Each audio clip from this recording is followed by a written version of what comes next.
Who is Napoleon Bonaparte? Napoleon Bonaparte was a French military leader and emperor who conquered much of Europe in the early 19th century. He is one of the most famous and influential figures in European history. So in this video, we're going to look at some facts about his childhood to help you understand how he became the man that he did. So let's get into it. Number 1. Napoleon was born on August 15, 1769, in Ajaccio, which is on the French island of Corsica. He was the second of 8 children of a wealthy landowner. Although he was not an only child, Napoleon was considered an only son, since his older brother Joseph was actually a girl. This meant that Napoleon received a great deal of attention and care from his parents, which likely contributed to his exceptional intelligence and ambition.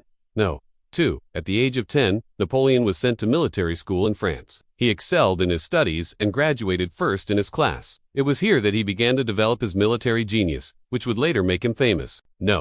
3.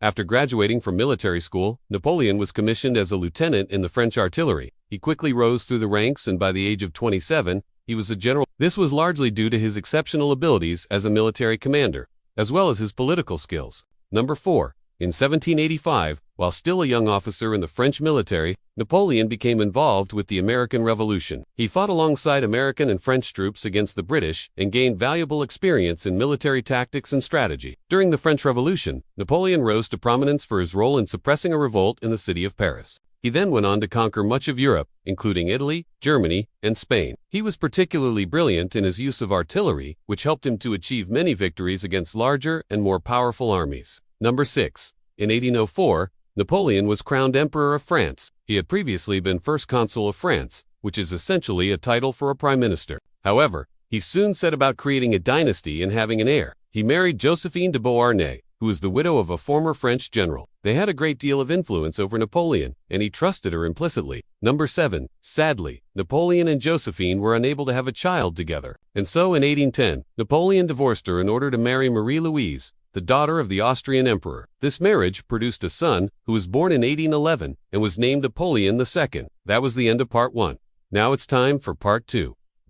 Despite his many military successes, Napoleon's empire ultimately collapsed, and he was exiled to the island of Elba. There he lived out the remainder of his days in luxury, having been given a noble title and a generous pension. 9. However, Napoleon did not stay retired for long. In 1815, he escaped from exile and attempted to raise another army to take over France. But he was defeated at the Battle of Waterloo and died in exile on the island of St. Helena in the Atlantic Ocean. 10. Napoleon's body was eventually returned to France, and it is now buried in a famous Parisian church. His grave is one of the most visited sites in the city, and it is a popular spot for tourists and history buffs alike. So there you have it, 10 facts about Napoleon's childhood. If you enjoyed this video, please like and subscribe so you never miss an upload. Thanks for watching.